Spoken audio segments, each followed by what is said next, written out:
এখন মানুষের যে জনগণের নির্বাচিত একটি সরকার আসছে, মানুষের যে স্বস্তি, মানুষের যে মানে যে আশা আকাঙ্ক্ষা, যে প্রত্যাশা, সেই প্রত্যাশা এই অনুযায়ী বর্তমান যে সরকার যে তার প্রতিশ্রুতি অনুযায়ী একটি পররাষ্ট্র সংস্কার মেরামতের যে কর্মসূচি সেটা বাস্তবায়ন করতে যাচ্ছে, যে দৃশ্যমান হচ্ছে, ওটা দেখে মানুষের মধ্যে স্বস্তি বা আশার সঞ্চার হয়েছে।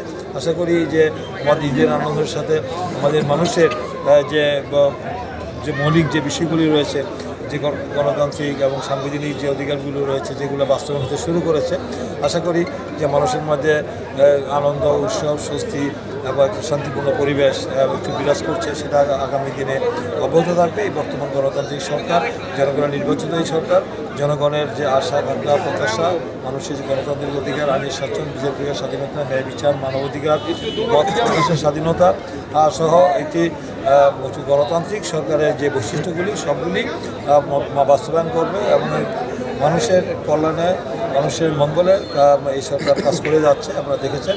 এবং মানুষের ভাগ্য উন্নয়নের জন্য এই সরকার যে প্রতিশ্রুতি দিয়েছে, সেই প্রতিশ্রুতি অক্ষরে অক্ষরে পালন করার যে কর্মসূচি ইতিমধ্যে শুরু হয়েছে, এটা অব্যাহত থাকবে। বিএনপি উদার রাজনৈতিক গণতান্ত্রিক দল এবং আমার সবাই সম্মিলিতভাবে আমরা এই দেশের উন্নয়নের জন্য আমরা কাজ করে যাচ্ছি, দেশের মানুষের কল্যাণে কাজ করতে যাচ্ছি। যেহেতু এই সরকার একটি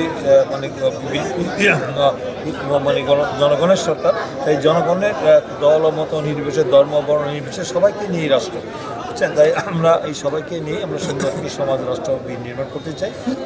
সবাই সমান অধিকার, সমান রাজনৈতিক দল, সবাইকে আমরা এই যে গণতান্ত্রিক যে সাংবিধানিক যে অধিকার, মৌলিক যে অধিকারগুলি, সব মৌলিক অধিকারগুলি জনগণ তারা বাস্তবায়ন করবে। সরকার কোনো কারো স্বাধীনতায় কোনো হস্তক্ষেপ করবে না।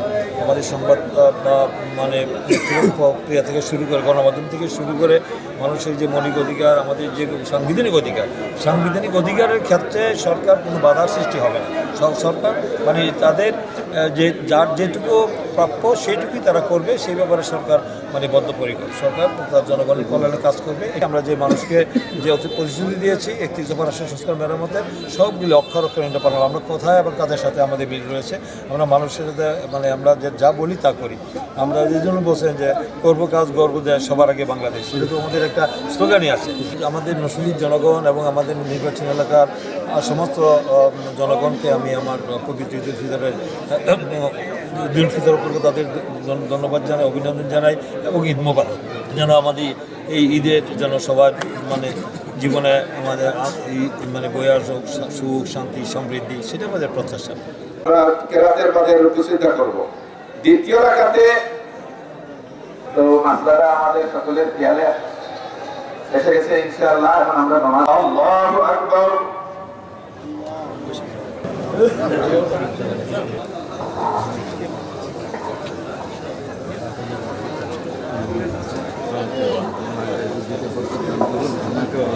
তানজিল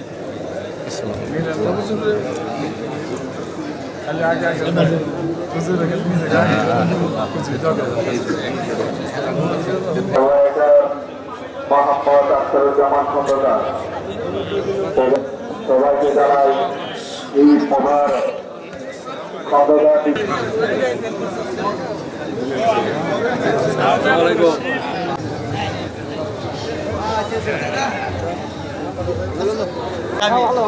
আরে লাগাই দিচ্ছে।